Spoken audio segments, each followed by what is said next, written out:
Having gathered myself from the bottom of the sea, having rolled and stretched to the pull of moon and sun, having furled and unfurled my long back for miles and miles, having felt desire peak and wane at every fold, I fling myself now in the hope that this last reach of me is far enough, that I will be released on your shore.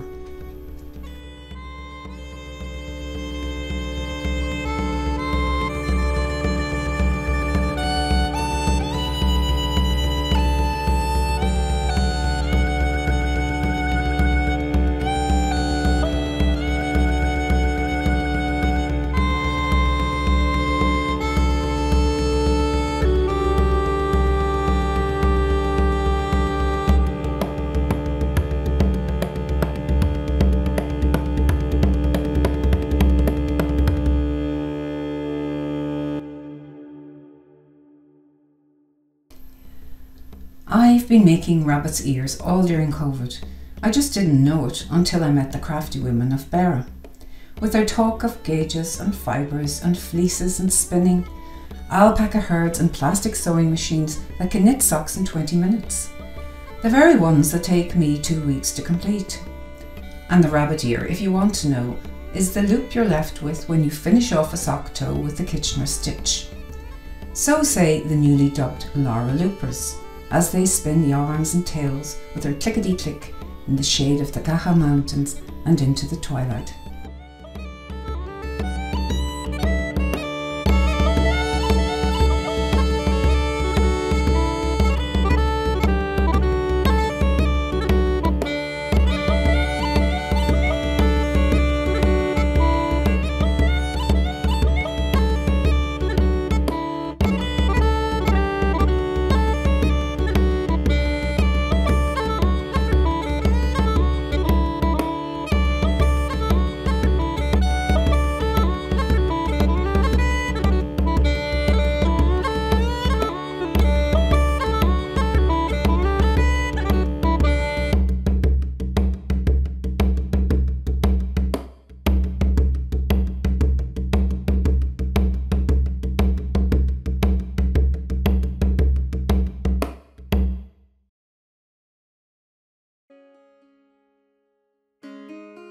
It was a whistle-stop talk-shop tour of Artscape. Talk of brushes, mediums and textures, odourless turpentine, shades and perspectives, and then the literal tour, and snaps of every mountain, gap and valley, glade, slope, dip and bend in the road, galleries themselves and gallery friends, and artists' friends, and waking to easel, chat and plein air settings, impromptu sketches and portrait sittings, sketch pads and notebooks and rainbow splatterings. And from this flurry, this gorgeous art smoothie, I glean this one poem, not about landscape or artscape or cloud-hugged mountains, but about you, landscape artists.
I am knitting these peacock socks for you in the cradle of the Beara Reeks, weaving into them the rain off the Atlantic and the scent of honeysuckle of the hedgerows, while I yarn about babies born elsewhere and blankets destined to find them, and talk of a herd of alpacas brought here for their fleece, their long necks straining for home.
The wind has found a tooth gap in our defences.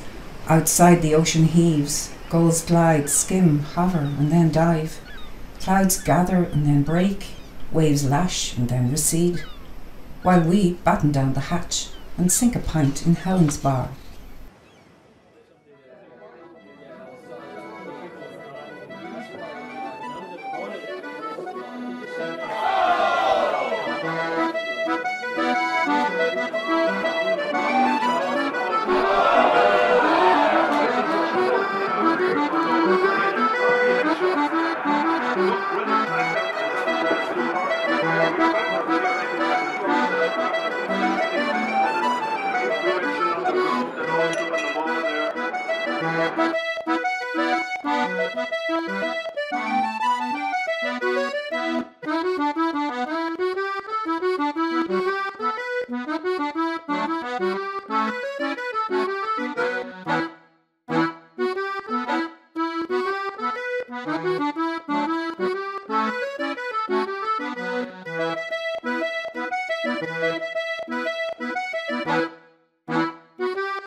On the west coast of Ireland, looking at the ocean, I like to scan the sea for Viking longboats, or sightings of Granwale attacking the English crown, or later sailing ships making their way to Ellis, spitting out corpses on arrival at that shore, or steamers set for the Americas, some not making it, and later still yachts and pleasure cruisers following pods of dolphins, and always fishermen in all weathers with their nets and lobster pots.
I awake to an ephemeral beacon of sunlight that scores the shoreline green and then grey, and the red-billed chow barrelling the air, and the call of the green shank from far-off climes, the scent of heather-embedded whin, and the lap and roar of the sea off Dursey Isle, and the mist that lifts and descends, its shutter opening and closing over the reeks, and the sun striking stone-marked by sheep's foot and horse hoof and harefoot tread.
The climb would knock the ribs out of you, but you have to go all the way up if you want to feel it.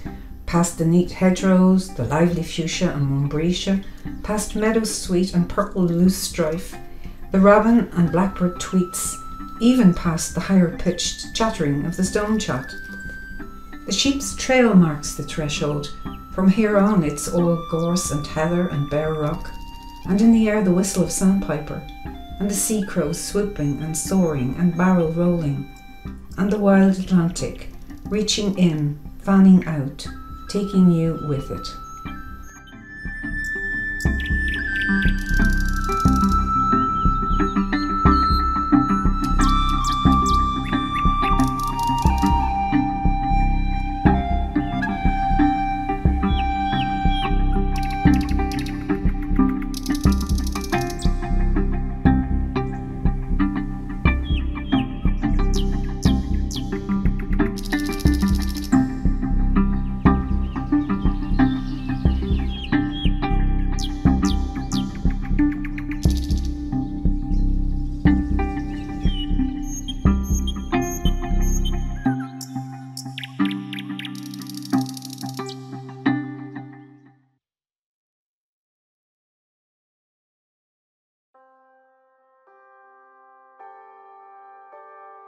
Why am I always looking backwards when from around that bend I can already smell salt in the air and hear the screech of gull and feel the scorch of sand on foot and cold rush of sea strike from toe to nape?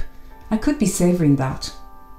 But instead here I stand, my face to the road already travelled, consumed by the wrong turns taken, the ensuing damage done, the time lost, the regret, when I could at least be teetering on the whim of something new.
Stripped bare of leaves and illusions, I take the brunt of winter gales. And though you do not see the moment when I shift my limbs, fraction by decimal fraction, to better bear the weight of leaf and loss, you will see me any winter's day offer my mute, twisted appeal to the sky.